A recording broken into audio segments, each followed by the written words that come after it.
3, 2, 1. Estamos no ar. Laroyeixo, olha o Resenha de Preto aí, gente. Tava com saudade?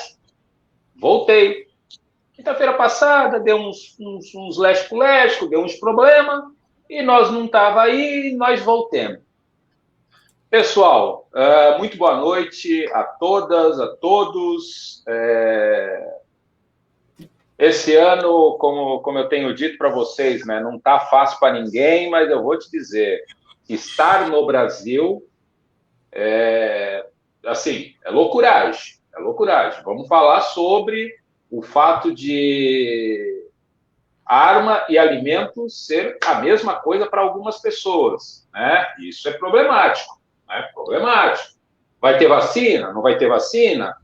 O importante é que imposto para comprar arma está zerado, né? Então, na pior das hipóteses, não tem vacina, mas o povo vai sair dando tiro doidado. Pelo menos parece que é o que o nosso presidente quer.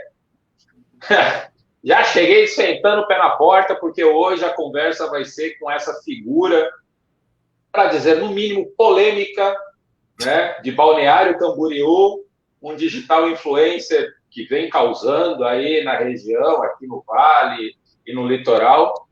Eu vou conversar hoje com o Ed Rocha, né, um digital influencer lá de Balneário Camboriú. Vamos falar sobre o racismo nas redes sociais. Mas antes, como sempre, eu pergunto para os meus convidados: quem é o meu amigo Edivaldo Alves? Boa noite, Ed. Olá, boa noite. Boa noite. Como posso falar? Como posso falar? Posso falar telespectadores? Posso falar ouvintes? Posso falar o quê?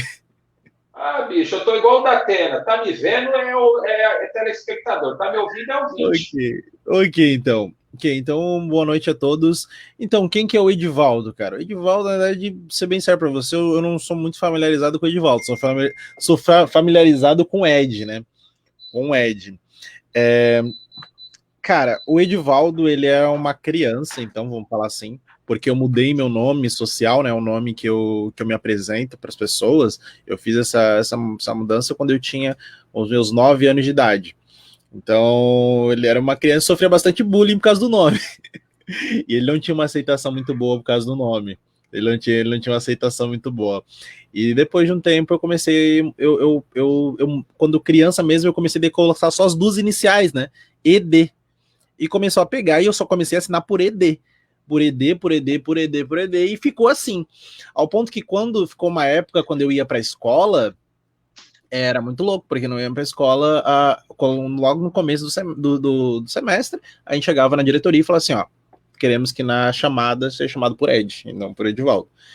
Era um pedido que a gente tinha desde aquele momento, porque eu não me identificava por Edivaldo, eu não gostava do nome, eu sofria muito bullying quando criança, então por isso que eu não me apresento por Edivaldo. Mas hoje eu sou muito de boa. Eu tenho hater às vezes, que eu tenho vários tipos de haters, né? Eu tenho hater às vezes que pra me irritar, me chama de Edivaldo. Ô Edivaldo, daí eu falo, prazer, esse é o meu nome, não tem problema não. Hoje eu já lido bem de boa. Uma vez um ex-governador de Santa Catarina mandou um áudio para mim bravíssimo.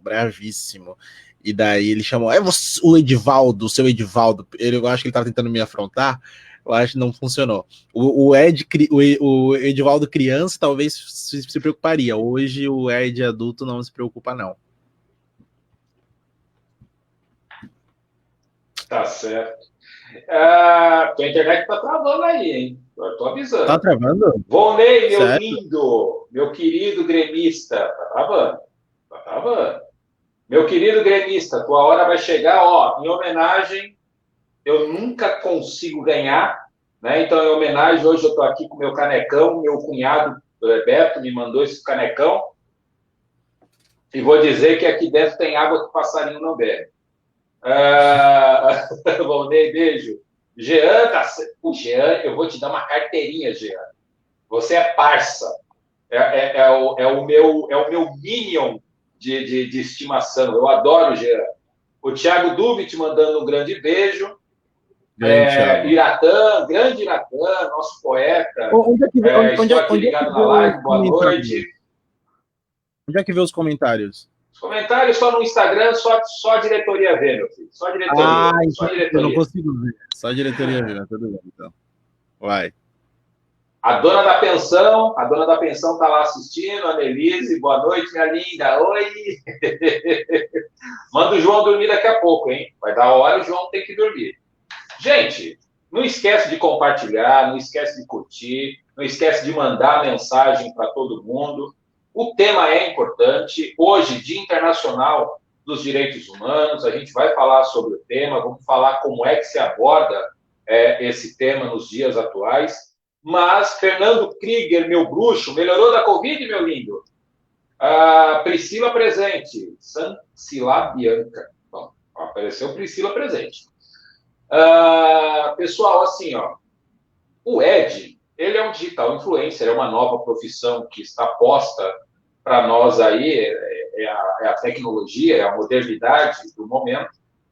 E o Ed, ele faz um trabalho de digital influencer falando sobre várias coisas, atualidade, comportamento, e, né, como bom preto que é, não escapando da rotina de bom preto que é, também sofreu vários ataques racistas, e eu conheci o Ed pela primeira vez numa diligência pela OAB, né, na Comissão da Igualdade Racial, onde ele tinha sofrido ameaças muito sérias, e ameaças racistas, inclusive, lá em Balneário Camboriú, onde a gente se conheceu e a gente tem fortalecido essa relação política identitária em torno da causa racial.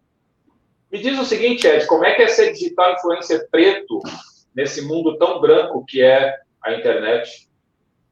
Sim, não só na internet, né? Mas, assim, como que é ser um digital influencer? Uma coisa que eu aprendi bastante é que antes de eu ser qualquer coisa, eu tenho uma carreira, eu sou designer publicitário há 10 anos já, comecei cedo a trabalhar, tenho cursos na área, trabalho, então eu sempre me identifiquei, antes de eu ser qualquer tipo de profissional, antes de eu ser qualquer coisa, eu sou um homem preto. E estando na internet, eu vou falar para você que é desafiador, porque é difícil, porque você está lidando todos os dias com pessoas com uma estrutura social, um padrão de beleza embranquecido. E pior ainda, porque eu sou conhecido, eu sou um micro-influencer, que a gente chama, né? Que eu sou um influenciador local. Eu sou uma pessoa, e foi uma escolha minha, de influenciar apenas a minha região, que seria aqui o Vale do Itajaí, Balneário Camboriú, Itajaí, e eu sou influenciador nessa região, aonde os pretos onde os pretos não se veem, né? Onde a gente acaba não se encontrando de alguma forma ali, e a gente acaba sendo uma região branca. E aí que tá o ponto. Ser negro, ser um digital influencer, ser uma pessoa de voz aqui, é complicado, porque as pessoas não conseguem te respeitar. Quem dirá entender? E quem dirá entender as suas opiniões? E quem dirá respeitar as suas opiniões e entender que você tem conhecimento para falar sobre determinados assuntos? Então, é complicado. E trazendo no meio profissional, por exemplo, todo profissional tem os seus concorrentes, os seus colegas de profissão, assim por diante. É importante também pontuar que, enquanto digital influencer, os meus principais concorrentes sempre são pessoas brancas. Então, aqui na cidade, eu e a Tiane, que trabalha junto comigo, nós somos os únicos influenciadores de grande potencial negros, que estão entre as grandes empresas, que estão entre as grandes parcerias, as grandes empresas patrocinam a gente. Então, é mais desafiador, até porque, por exemplo, principalmente a minha pauta, né, o meu conteúdo na internet é uma pauta muito social política. Eu falo sobre diversos temas políticos e diversos temas que falam sobre os aspectos raciais, então vamos concordar que é até engraçado. Eu estou competindo o meu conteúdo falando do aspecto cultural, um aspecto político, um aspecto desigualdade racial, social, enquanto uma menina está fazendo make. É bem engraçado esses extremos. Então, por exemplo, e é muito legal, porque é uma diferença muito legal. Então, vou falar que não é fácil, porque ao mesmo tempo que, por exemplo, eu luto todos os dias para ter pelo menos 1.000, 1.500 visualizações nos meus stories, essa mesma menina, sem esse conteúdo, esse rapaz com esse mesmo conteúdo, fazendo um conteúdo apenas por ele fazer parte de um padrão de beleza, ou seguir um estereótipo da nossa região, ele atinge lá 5.000 visualizações. Mas ainda assim é desafiante, ainda assim a gente faz história aqui na nossa cidade com conteúdo de influenciadores negros. Vocês estão achando que é fácil ser advogado? Vai tentar ser digital influencer preto. Pessoal, aqui, ó, compartilha. Eu tô avisando, hein? Eu tenho um nomezinho, vou botar o nome de todo mundo debaixo. O pessoal sabe que eu sou macumbeiro, hein? Eu vou olhar quem compartilhou depois. Sacanagem. Eu vou tomar puxão de orelha depois da produção. Oi, Eduardo, meu querido. Boa noite, meu velho. Colofé, boa noite. Tá te mandando boa noite. Um axé pra ti, Ed. Valeu, dizendo que estava sentindo falta do resenha. O Iratã coloca que a nossa realidade é sempre a mesma em qualquer campo profissional, independente do ponto geográfico que estamos. Nossa sina é lutar. Sim. Tu falou uma coisa muito importante, Iratã. Independente de onde nós estejamos, a nossa luta sempre é mais importante. E aí um assunto que vai ao encontro do que o Ed colocou. O Ed está fazendo várias transmissões, tá? Ele está aqui falando comigo, está falando com geral. Cuida que a mãe do Ed é pastora. Pois é, nós vamos entrar nessa resenha aí da questão das outras religiões que os pretos também frequentam. Mas essa semana em especial, rolou uma discussão, vários posts quase que provocativos com relação às questões da lógica penal de que vidas são diferentes da outra, uma vida é diferente da outra. Então, a grande discussão essa semana foi de que a vida daquele policial branco morto estavam cobrando manifestações a favor daquela vida que tinha sido ceifada de forma violenta, de forma estúpida. Um assassino alvejou um policial que estava de serviço, atendendo a uma ocorrência policial, e foi morto em serviço. A grande discussão, e aí é importante discutir a questão da relação dos direitos humanos em dias atuais, onde quem trabalha com direitos humanos é taxado como babá de bandido, ou para dizer o mínimo, babá de bandido. Gente, vamos aos números. Eu disse isso hoje para uma colega advogada, de que discutir racismo, discutir a pauta étnica-racial, é discutir segurança pública, é discutir moradia, é discutir educação.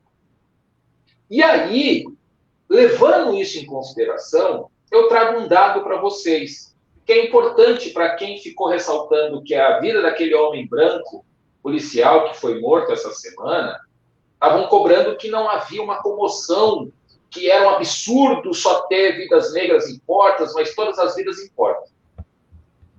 Eu aponto para vocês um dado muito importante. No ano de 2019, 172 policiais foram mortos no Brasil, foram assassinados no Brasil, seja de folga ou em serviço. Pasmem.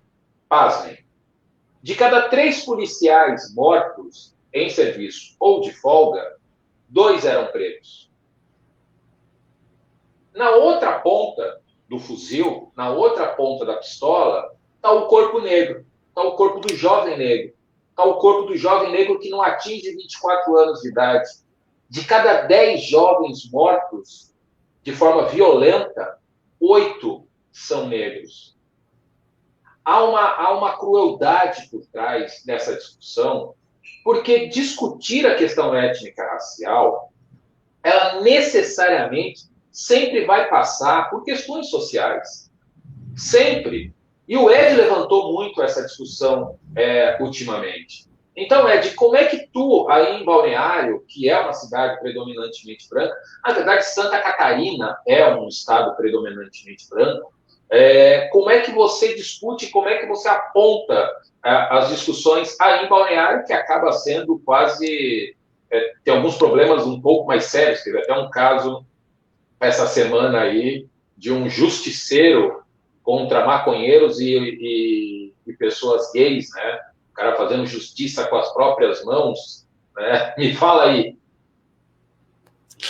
Olha, como a gente visualiza essas situações aqui, eu enquanto influenciador, né? Influenciador, eu acredito que eu tenho uma função muito importante de comunicar. De comunicar e criar o debate. Eu sou muito conhecido, como você falou ali, que, pô, Ed é polêmico, Ed cria os atritos, cria... Pá. E uma coisa que eu falei muito durante a época de eleição, que é o seguinte, o meu papel é criar realmente atritos, criar, como o pessoal fala, tretas, né, tudo mais, para que gerem debates.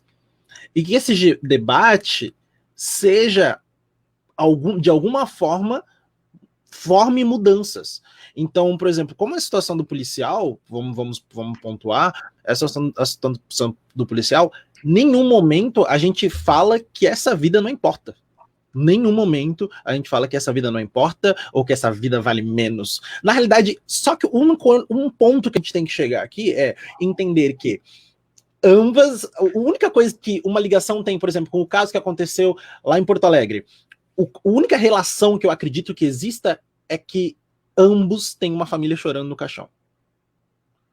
Mas é muito distante, primeiro, aspectos de realidade, porque são em regiões diferentes, os aspectos que envolvem a situação, ambos é questão de segurança pública, porém, entretanto, todavia, como eu falo nas stories, temos que visualizar a situação que está sendo aplicada ali. Você falar que assim, mas então o movimento negro não se importa, tudo mais, porque não é todas as vidas importam, tal, aí é um preto matou ele.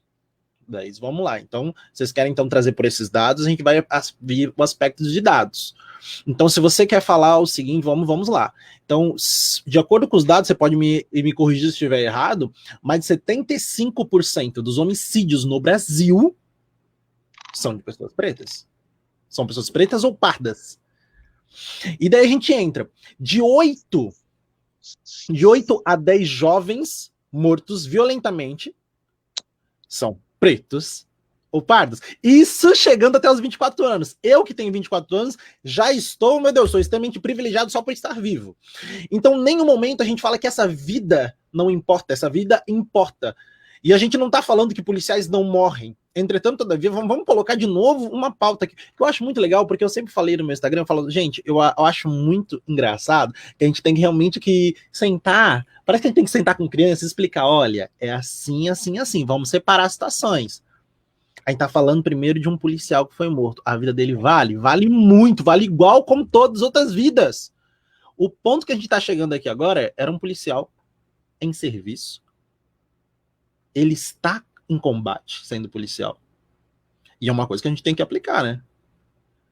A polícia do Brasil é a que mais morre no país. Mas também é a que mais mata. E aí a gente tem que trazer essa pauta. A gente tem que conversar sobre isso. Era um policial em serviço, isso não desmerece dizendo que ele deveria morrer, isso é lamentável, só que a gente tem que separar. Enquanto a gente daí viaja, meu Deus, a gente vai, meu Deus, vai pro outro extremo do país, pro caso que aconteceu, que sim, foi um motivo de preto se revoltar, mas todo dia a gente acorda revoltado. Sendo preto no Brasil, a gente acorda revoltado. Se você tem um mínimo de consciência de classe no Brasil, hoje você acorda revoltado. Então, assim, a gente visualiza daí lá do outro lado, lá em Porto Alegre, visualiza aquela situação primeiro, tem uma memória para nós, uma memória histórica de um negro estando no mercado e sendo morto a socos e chutes. E daí a gente entra na pauta. Quando aconteceu nessa situação, foi o quê? Não, porque ele roubava. Não, porque ele fez tal coisa. Não, ele faz coisa. E daí a gente entra na pauta. Ele não existe. E a gente daí entra na pauta que aconteceu em Balneário, em Camboriú essa semana. Não existe justiceiros. Existe justiceiros no Brasil, mas não existe pena de morte. A gente não pode matar as pessoas simplesmente quando nos convém, quando a gente acha que essa pessoa merece. Nós não somos o juiz dentro da rua, nós não podemos pegar e simplesmente decidir esses pontos.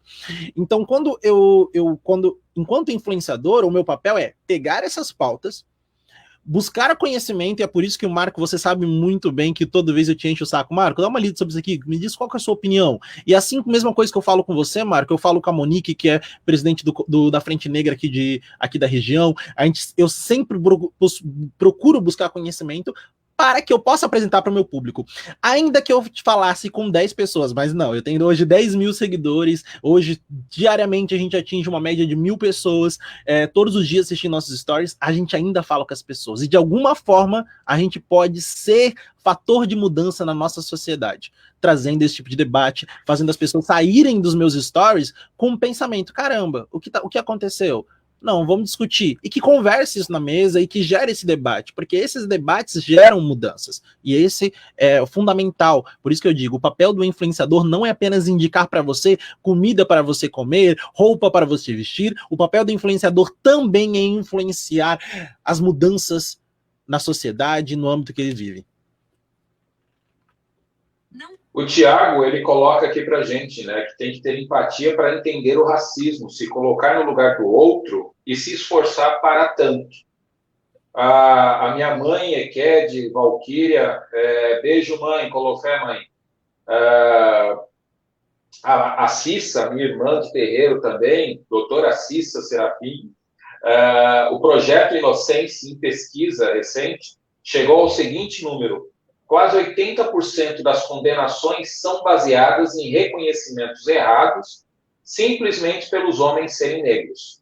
Né? Então, é extremamente preocupante com relação a isso. E aqui no Resenha, pessoal, não existem verdades absolutas. Né? Há que se ter o senso crítico para se colocar os dados e as pessoas terem condição de não sair com a discussão de senso comum. Não existe uma verdade absoluta, mas, e nem somos Blackpedia. Né? Eu ouvi essa expressão ontem, eu não sou Blackpedia. Eu não vou te ensinar coisas relacionadas à negritude, eu não vou te ensinar temas relacionados à negritude, muito pelo contrário, eu também estou aqui para aprender. Mas, Jean, pela lógica, o que eu tento fazer com o Resenha é provocar, pelo menos, a ideia de que existe um problema, existe um fato acontecendo, sabe? Não... É importante a gente, como o próprio Tiago colocou, a questão da empatia. Quando a gente diz e levanta a discussão que as mortes desses pretos importam, mas a morte dos brancos também importam, vai ao encontro do que o Ed colocou. Em cima desse caixão vai ter uma mãe, vai ter uma família, vai ter alguém que ama aquele corpo que está sendo enterrado. E aí, independe da cor daquele corpo, alguém vai estar chorando em cima daquele caixão. Só que, invariavelmente, as estatísticas apontam, os números estão aí, não tem como esconder esses números. Gente, eu estou com os números abertos aqui. 65,1% dos policiais mortos em serviço são de corpos pretos. Se a gente não conseguir entender do porquê que acontece isso, alguma coisa está errada. Alguma coisa está errada. Será que esse corpo preto fardado está sendo cuidado pelo Estado? Será que esse corpo branco fardado está sendo cuidado pelo Estado? Essa semana, 2 policiais brancos estavam um com a arma na cara do outro, em pleno centro de São Paulo, fechando o pau. Gente, olha o absurdo.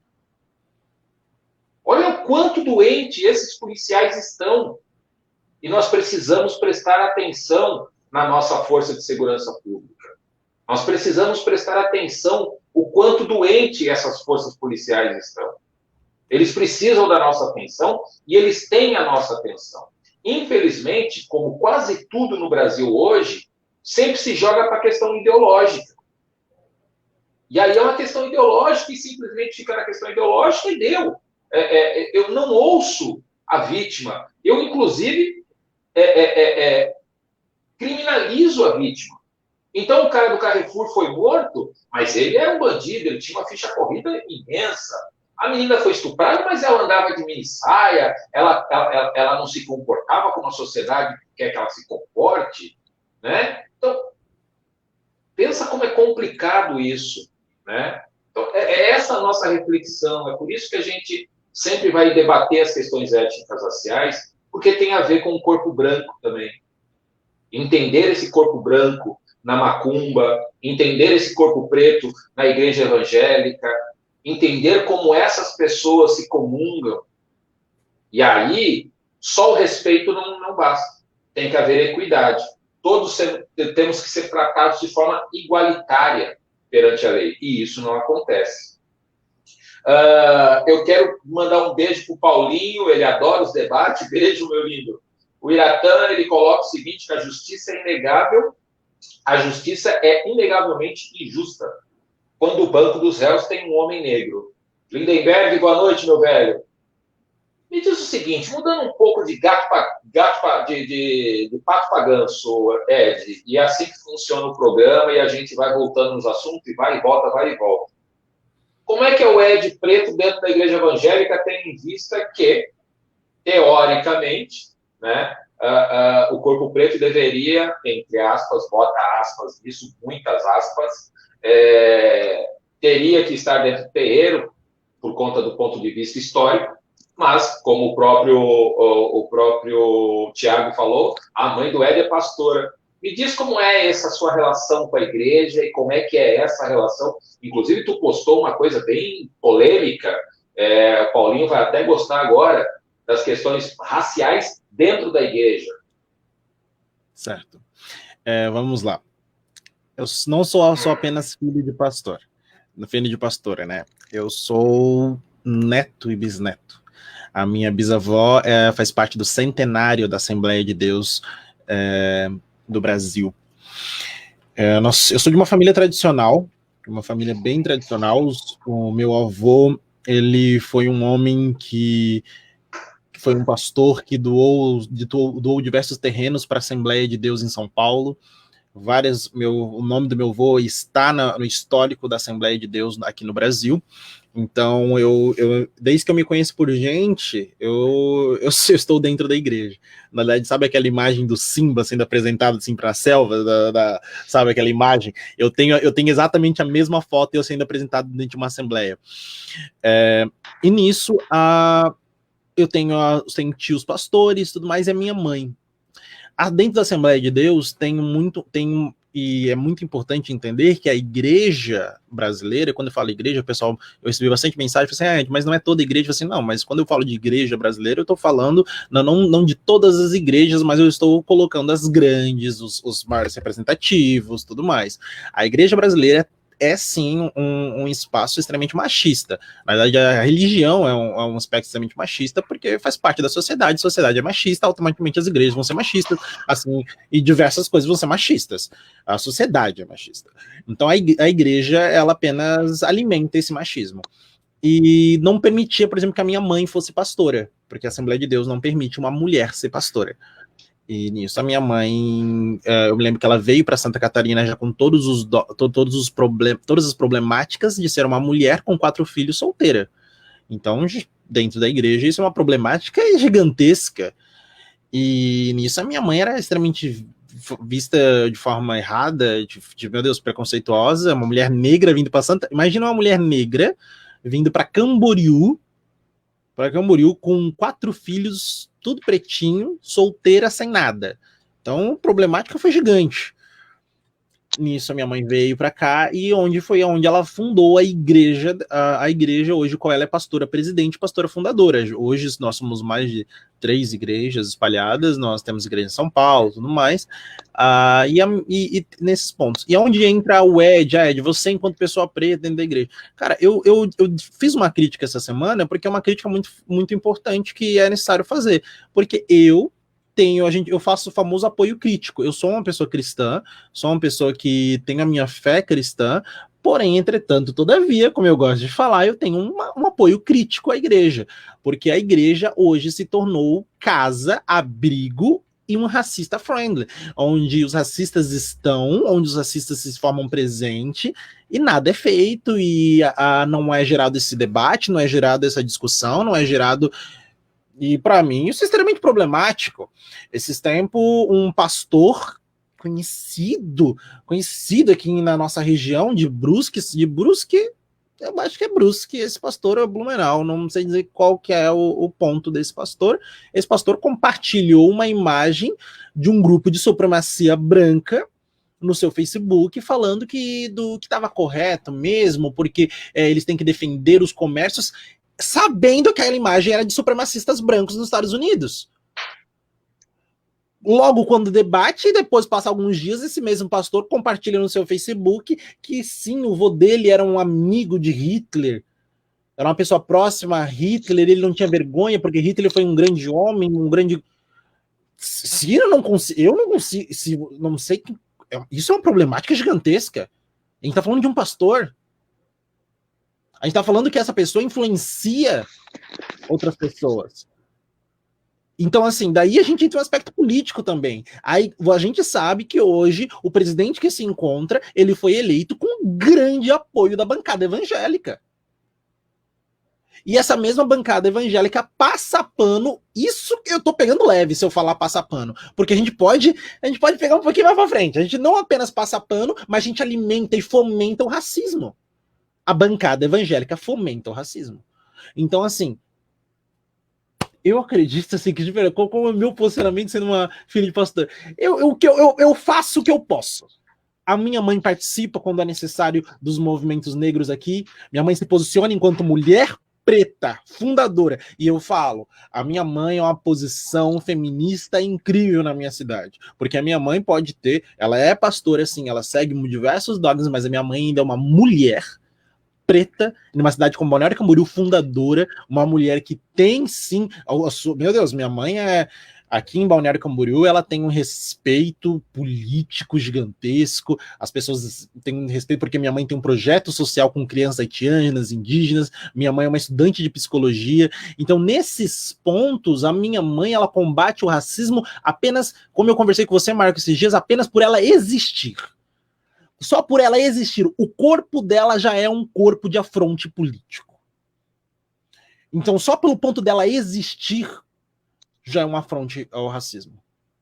E eu li uma frase hoje que era: eu não sou atacado por racistas. Porque eu diversos falam assim, o Ed é alvo de racistas. Eu não sou o alvo deles. Eu sou quem eles têm que temer. Porque racista sabe que comigo não passa. Comigo não passa, comigo não passa pano, comigo não tem esse rolê. E a minha mãe é essa mesma posição. E é muito massa porque a gente sabe que, infelizmente, a gente não nasce com consciência de classe. E a minha mãe não é diferente. Então é necessário, e a minha mãe busca todos os dias entender os aspectos sociais e raciais do nosso país. Produção, se o programa não derrubar hoje, eu não sei o que a gente pode fazer mais para derrubar, tá? Produção, fica esperta aí, porque se não cair hoje, não cai mais. Já vou avisando. Ô, Volney, meu lindo, é evidente o problema, as estatísticas só reforçam isso, exatamente. Assim, nós precisamos ser didáticos, nós precisamos ser pedagógicos, isso que o Volney coloca é fato.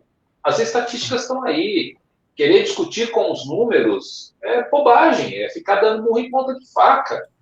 É, no mínimo, um discurso, como eu costumo pegar no pé do pessoal, desonestidade intelectual. No mínimo, desonestidade intelectual. Porque aí ficar teimando com o óbvio. E aí é difícil, né? O Guilherme Pires, um beijo, meu lindo. Mas aqui em Blumenau e região, né? Eu estou dizendo, esse povo quer derrubar o programa, vocês não vão conseguir. Marcos Roberto, boa noite, meu querido.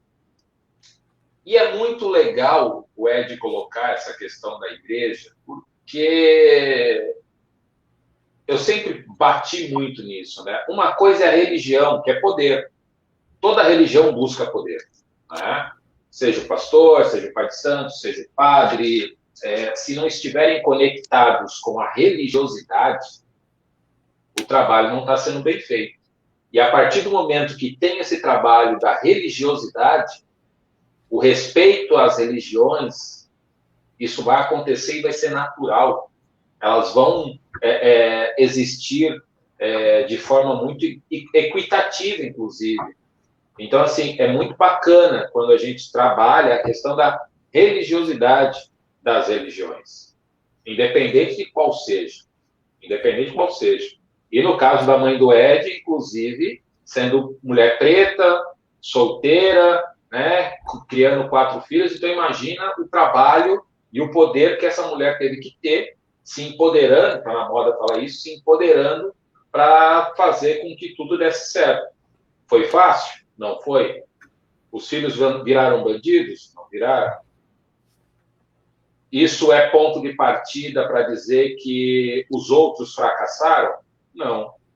Porque cada um tem a sua história. Respeitar a individualidade é muito importante nesse processo. É extremamente importante no processo de respeitar essa individualidade para não ser cruel com esse corpo preto, com esse corpo preto que está trabalhando, que está alcançando um sucesso que a sociedade impõe a ele. Só a título para dizer que nós não somos culturais, e vai ao encontro do que o Ed colocou, é muito louco falar de direitos humanos. Né? Hoje, 10 de dezembro, Dia Internacional dos Direitos Humanos, e a Declaração dos Direitos Humanos foi criada em 1948, como forma de reação às atrocidades cometidas durante a Segunda Guerra Mundial por Hitler, que comandou um genocídio contra judeus e outras minorias em campos de concentração.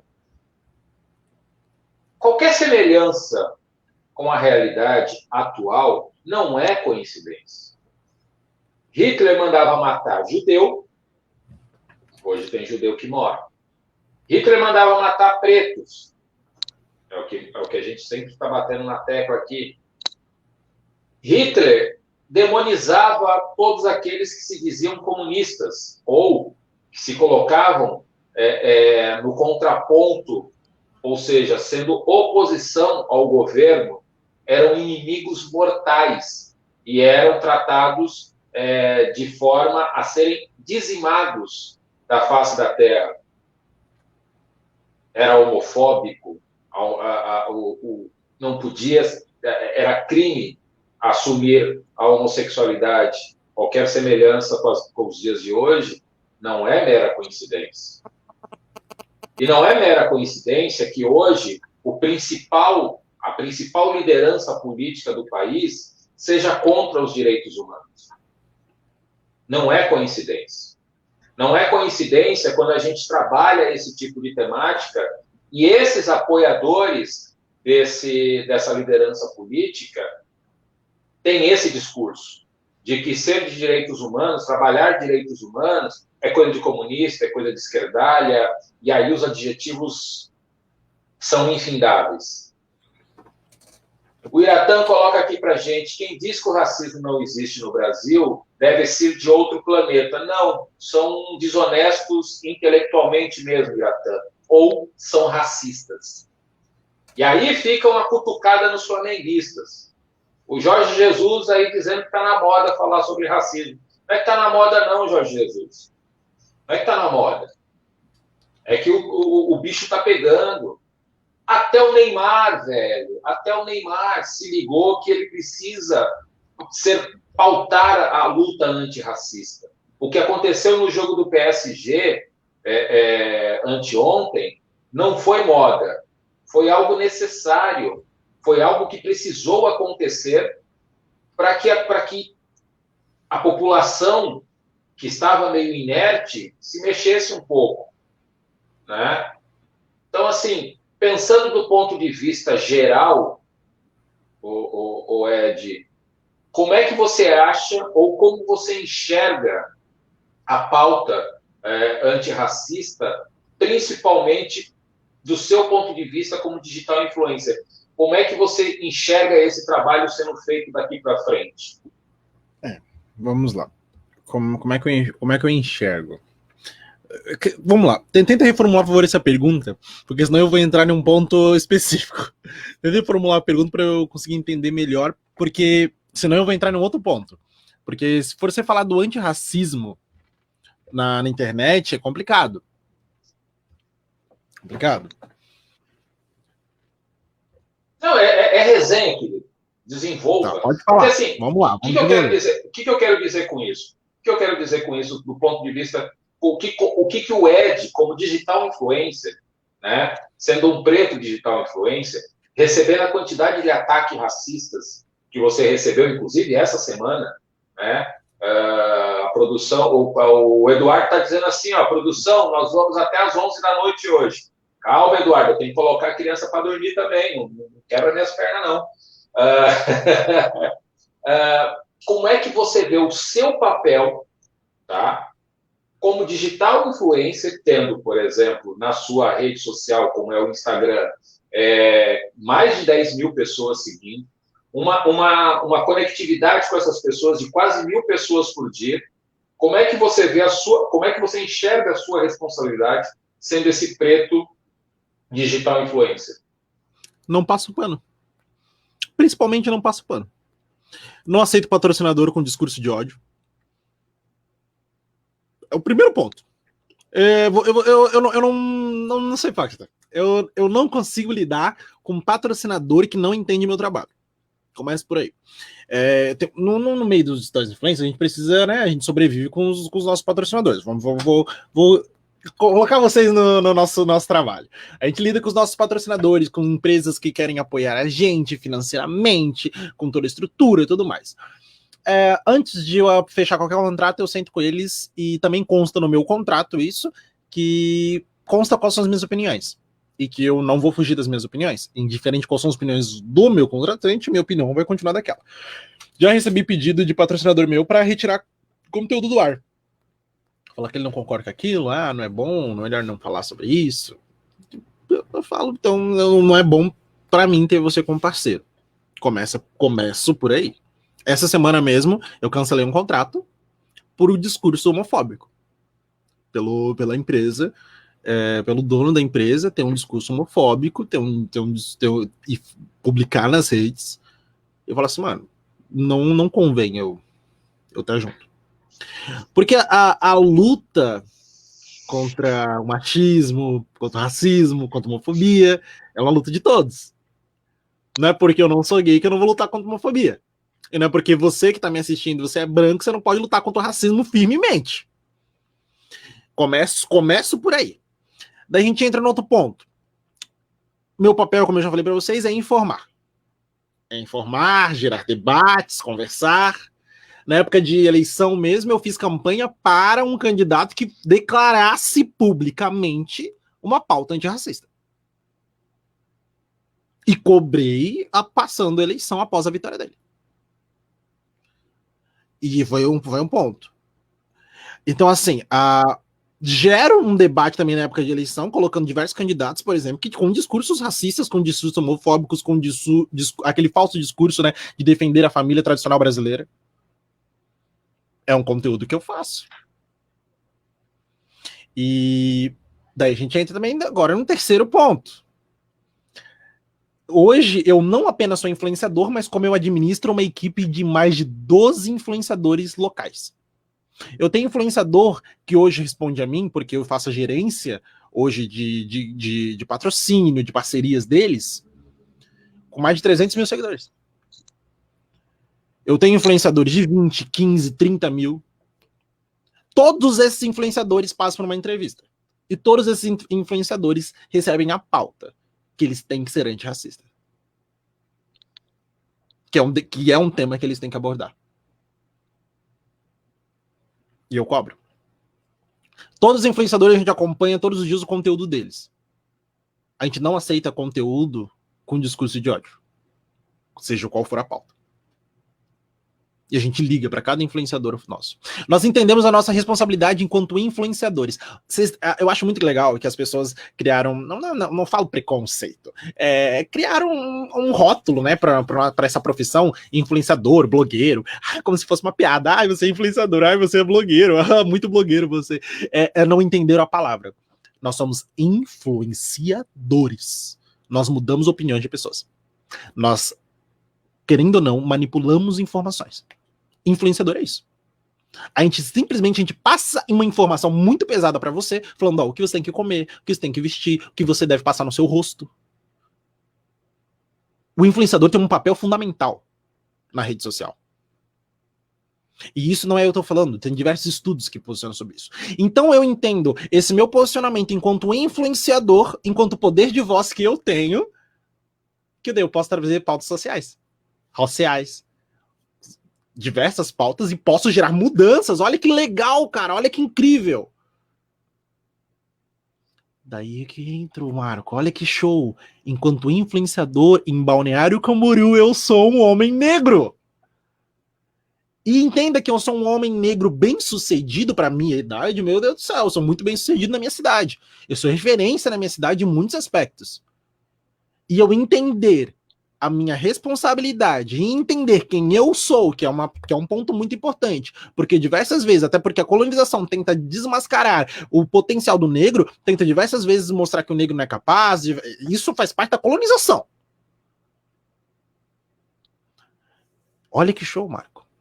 A gente tem em Balneário Camboriú um influenciador preto, que já assumiu cargos em áreas de governo, que já esteve em posições massa, e continuo tendo essas posições, com opinião política, com conhecimento político, com um bom network, que está disposto a gerar o debate.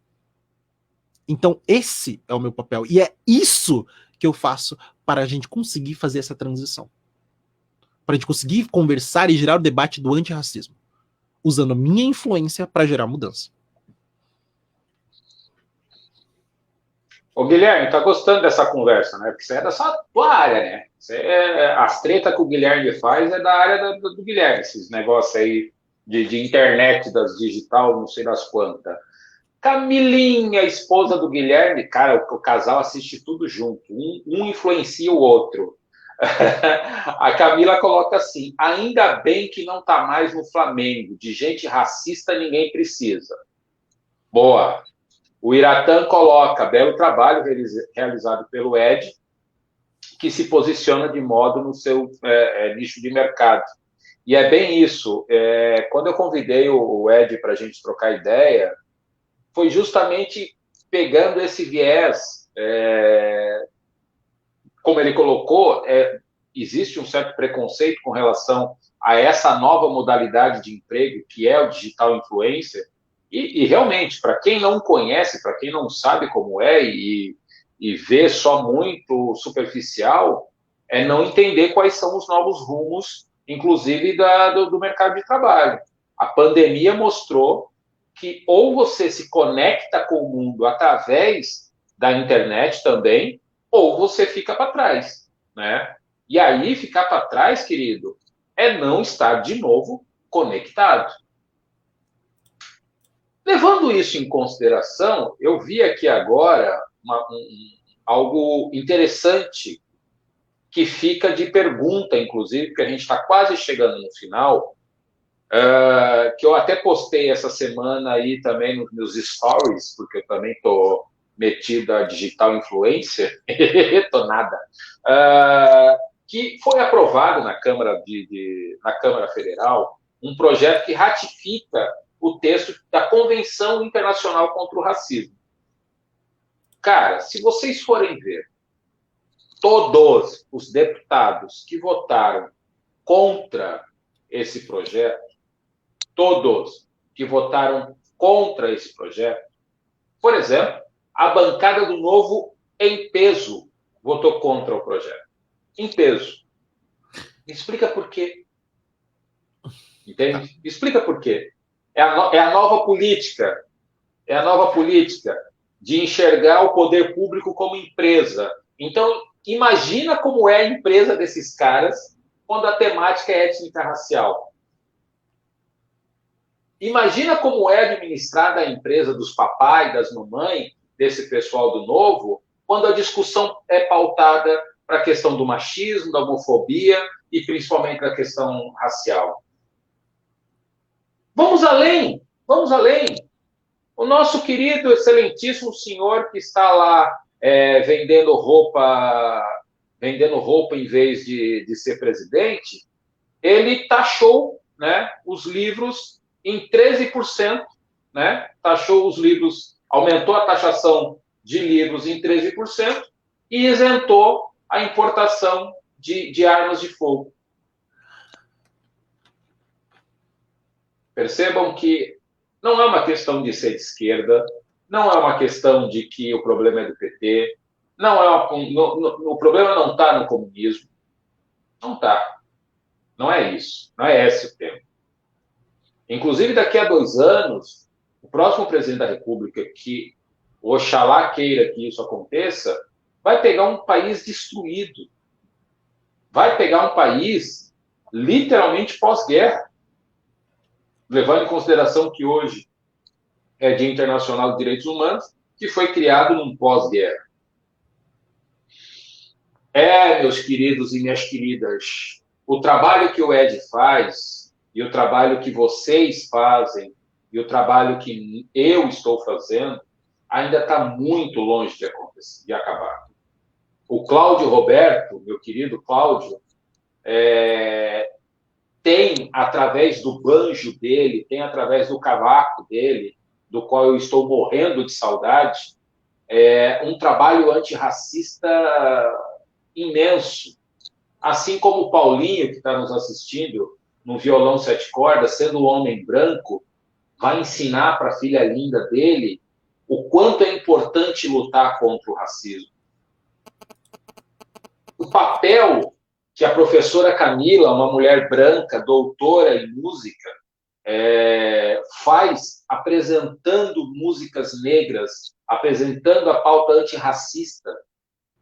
Ou seja, a ideia do Resenha, né, que a semana que vem vai ser o último programa do ano, a ideia do Resenha é conversar com pessoas como o Ed, que estão no mercado de trabalho ou que estão na sociedade, atuando de forma intensa na luta antirracista, por óbvio, pessoal, por óbvio, ter uma discussão identitária. É importante isso. É importante a gente entender que não é falar como ditador, Jean. É falar com convicção. E aí, quando a gente fala com convicção, sempre nos incomoda. Nos incomoda. Eu fico incomodado quando o Bolsonaro fala desse ódio que ele tem pela esquerda, pelos comunistas, porque ele tem convicção. E isso me incomoda. Então, quando a gente fala da luta antirracista com convicção, incomoda. E ainda bem que incomoda. E ainda bem que você fica aqui assistindo incomodado. Porque alguma coisa está sendo feita. Seja para o bem ou seja para o mal. O Iratã coloca aqui que a minha arma de combate ao racismo é a poesia, que é um grande poeta, o Iratã, inclusive. E o Otávio, meu querido Otávio palmeirense, está com a cabeça inchada depois do jogo de ontem. Foi dormir aliviado, né, Otávio? Mandou um salve falando que o programa está muito bom. Ô, Ed, nos deixe uma palavra de esperança nesse finalzinho de programa aqui pra gente. Ai, mano, vamos lá. Eu acho muito legal. Eu vou ser sério. O Marco, você me assiste às vezes nas stories, você sabe como é que sabe que eu sou bem direto, né? Bem... Eu não nego fogo. Eu não nego fogo. Em diversos sentidos. Eu sempre falo isso. Eu não nego fogo em muitos pontos. E vou falar uma coisa pra você, Marco. Respondendo o Jean ali, é engraçado como o branco se sente, fica de cara quando vê preto falando com autoridade, né? Eu acho muito legal isso, eu acho fantástico, ao ponto que confunde gente com ditador.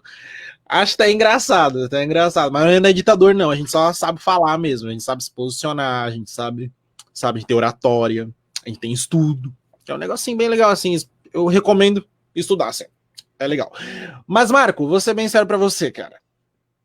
Conceito de vida, assim, cara. Hoje, estar vivo, ser preto e estar vivo é uma baita de uma resistência. Porém, entretanto, todavia, a gente não quer só estar vivo. Tem uma música do Emicida muito legal, que no final tem uma poesia que fala que nós... Como é que ele pontua?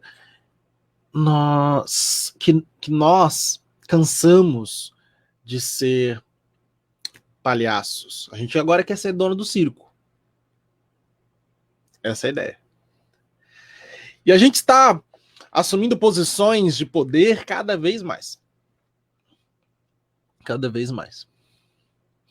É muito louco. Eu, com 24 anos, eu vi a trajetória que eu passei, que os meus irmãos passaram. Hoje, minha irmã, uma advogada, uma das primeiras negras a se formar em Direito pela Univale. O meu irmão, um professor. Eu já passei por algumas gestões em cargos públicos aqui em Balneário. Fui gestor de cultura na Fundação Cultural. Já fui gestor do Bolsa Família. Então, assim, hoje eu acho muito legal, porque quando eu vejo racista, eu tenho pena deles, porque eles não sabem o quanto a gente vai conquistar ainda. A gente não está conquistando, nós estamos retomando o que é nosso, velho. Esse que é o ponto.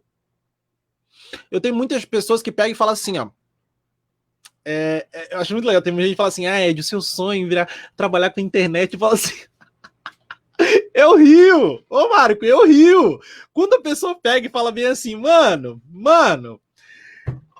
opa, até caiu o negócio aqui, mano, o pessoal pega e fala assim, mano, o seu sonho é trabalhar com a internet, fala assim, velho, meu sonho é ser senador. Meu sonho é ser senador. Você acha que isso aqui é o que eu quero chegar? Você acha que eu tô satisfeito com 10 mil seguidores? Eu quero ser senador. A gente tem muita coisa pra conquistar, a gente vai conquistar muito mais espaço e vai incomodar pra caramba. E a gente, como eu falei, a gente nem conquista, a gente retoma o que é nosso. O que o Emicida fez fazendo o show dele no Teatro Municipal de São Paulo, ele fala, eu estou retomando o que é meu, porque quem construiu esse teatro aqui foi povo preto. E quando eu digo que eu vou reconquistar esses espaços de poder que são meus por direito, meu amigo, vai incomodar bastante. E por isso que eu digo, o povo preto que me assiste, pessoas da guerra antirracista que me assiste, se levante, se posicione, que a luta vai ser grande, mas a gente sai vitorioso desse rolê. Isso eu garanto. Nós já estamos mostrando posições, o Marco aí em Blumenau, eu e a Tiane aqui em Balneário Camboriú. É incrível. Eu acho muito legal, porque a gente administra aqui em Balneário, a gente fala, cara, a gente administra influência aqui em Balneário. A gente administra influenciadores. E a gente fala, a gente é uma empresa de pretos que administra influenciadores brancos. Se vocês não entendem o poder disso, vocês não estão preparados para a nossa conversa. Esse é o Ed. Aí segue lá, @SREDJúnior. Tem ali o arroba dele ali. Dá uma olhadinha no Instagram dele. Ele faz umas palhaçadas de vez em quando. Ele faz stories sem camiseta. Todo dia eu faço palhaçada. Ele faz stories sem camiseta, tá gordinho, precisa fazer academia, mas eu pego no pé dele também. Pessoal, assim, Otávio, com relação ao que aconteceu no jogo da Champions, nós até falamos no início, é o início, tá? É o início, pelo menos por parte do Neymar, né, que era algo que eu ficava muito indignado, foi importante. Talvez ele tenha sido puxado pelo Mbappé, eu não acho que tenha sido uma posição dele, Neymar, mas ele sentiu na pele, quando ele foi chamado de macaco, há uns 2 meses atrás, o time ainda passou um pano para o que aconteceu, mas, tendo visto o que aconteceu ontem, e a posição dele junto com o Mbappé, Eu acho que foi muito mais pelo Mbappé do que por ele, mas que ele seja levado nessa onda e que ele consiga influenciar, como o próprio Ed coloca essa questão do influenciador, que ele consiga mostrar para essa molecada que a luta antirracista só está começando. E pelo futebol, que é, se não a principal arma popular, eu não vejo qual outra arma para usar nessa luta antirracista também. O Iratã coloca que a nossa capacidade de se expressar com conteúdo incomoda. Minha opinião quanto ao jogo de futebol, estamos tomando uma postura com uma voz que já não aceita desaforos e daqui para frente o jogo acabou. Pois é, Iratã. E a Ângela, querida, beijo. Muito bom, sejamos fortes e resistentes. A professora Ângela lá de Gaspar. Minha linda, força, muita força. Pessoal, Ed, muito, muito, muito obrigado. Foi muito bacana essa conversa. Para quem quiser assistir de novo, vai ficar no YouTube daqui a pouco, vai subir para o IGTV. Quinta-feira que vem, último programa do ano. Um beijo para quem fica, axé para quem é de axé, amém para quem é de amém, shalom para quem é shalom, ou para quem não acredita em nada. Até quinta-feira que vem. Um beijo do Preto. Vamos que a luta só está começando, meus queridos. Um beijo.